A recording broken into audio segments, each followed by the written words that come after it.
नमस्कार मित्रों, आप सभी कैसे हैं। आज आपको हम अपने वीडियो में नवरात्र से जुड़ी दो पौराणिक कथाओं के बारे में बताएंगे, जिसमें कि एक पौराणिक कथा माँ दुर्गा और महिषासुर राक्षस से जुड़ी हुई है, जिसमें माँ दुर्गा ने महिषासुर नामक राक्षस का वध किया और तब से नवरात्र मनाया जाने लगा। और दूसरी कथा श्री राम और लंकापति रावण के बीच की है, जिसमें भगवान राम ने माता की 9 दिन तक आराधना की और उसके बाद रावण को मारकर विजय प्राप्त की।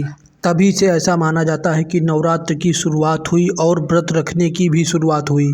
यही दो पौराणिक कथाएं ज़्यादा प्रचलित हैं नवरात्र प्रारंभ के लिए, जिसमें कि माँ दुर्गा ने महिषासुर नामक राक्षस का वध कर दिया था और देवताओं को उसके कष्टों से मुक्त कराया था। महिषासुर ने भगवान शिव की आराधना करके अद्वितीय शक्तियाँ हासिल कर ली थी और तीनों देव ब्रह्मा, विष्णु और महेश भी उसे हराने में असमर्थ हो गए थे। महिषासुर राक्षस के आतंक से सभी देवता भयभीत थे। ऐसे में वह ब्रह्मा, विष्णु और महेश ने मिलकर आदिशक्ति माँ दुर्गा का आवाहन किया, जिसके बाद माँ दुर्गा ने आदिशक्ति देवी दुर्गा के रूप में प्रकट हुई और 9 दिनों तक देवी दुर्गा और महिषासुर के बीच भयंकर युद्ध हुआ। और 10वें दिन माँ दुर्गा ने दुष्ट राक्षस महिषासुर का वध कर दिया। तब से हर साल नवरात्र का पर्व मनाया जाने लगा। और दूसरी कथा, एक और पौराणिक कथा के अनुसार ऐसा कहा जाता है कि भगवान राम ने रावण पर विजय पाने के लिए 9 दिन तक माँ दुर्गा की उपासना की थी और व्रत रखा था। इसके बाद उन्होंने रावण को हरा दिया था। तभी से ऐसा माना जाता है कि नवरात्र के मनाने की भी शुरुआत हुई थी।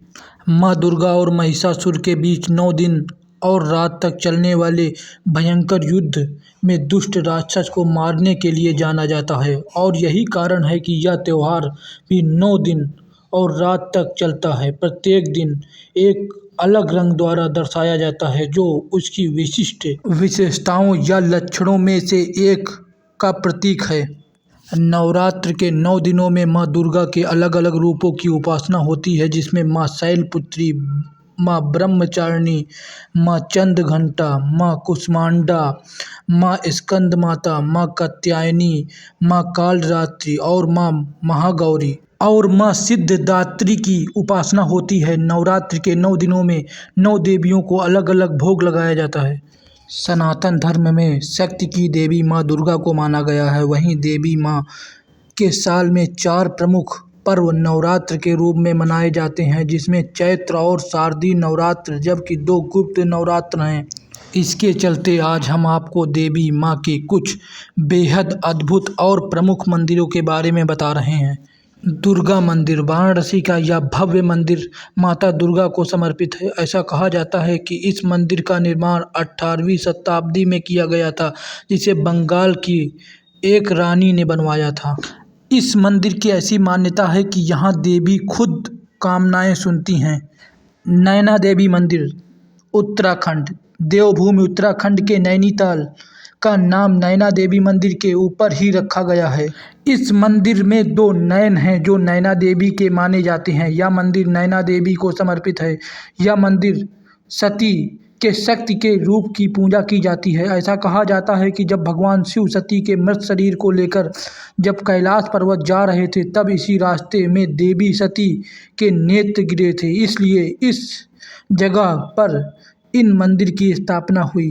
करणी माता मंदिर, राजस्थान के ऐतिहासिक शहर बीकानेर से तकरीबन 30 किलोमीटर दूर एक छोटा सा शहर देशनोक की सीमा पर यह अद्भुत मंदिर स्थित है, जो जोधपुर के सड़क मार्ग पर ही पड़ता है। इस मंदिर में करामाती आश्चर्य इसे देवी के भक्तों के बीच खासा लोकप्रिय बनाते हैं। इस मंदिर को चूहे वाला मंदिर के नाम से जाना जाता है।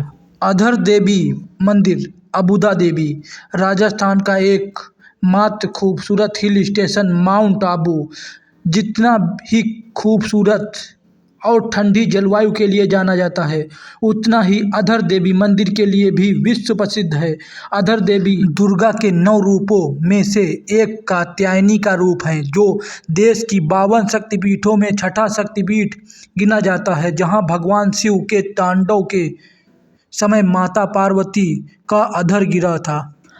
कामाख्या देवी मंदिर गुवाहाटी से तकरीबन 8 किलोमीटर दूर कामाख्या में यह मंदिर स्रोत है, जो असम की राजधानी दिसपुर के पास है। यह मंदिर शक्ति की देवी सती का मंदिर है, जिसमें विशाल तांत्रिक महत्व जुड़ा हुआ है। यह मंदिर नीलांचल पर्वत पर बना हुआ है। वर्तमान में यह तंत्र सिद्ध का सर्वोच्च स्थल माना जाता है। यह हिंदू धर्म के अनुसार 51 शक्तिपीठों में से एक है और सबसे महत्वपूर्ण तीर्थ स्थानों में से गिना जाता है। इस मंदिर में अपनी अनेक विशेषताएं हैं, जो अपने आश्चर्यों से भक्तों को आश्चर्य कर देती हैं। हमारा वीडियो कैसा लगा कमेंट में अवश्य बताएं।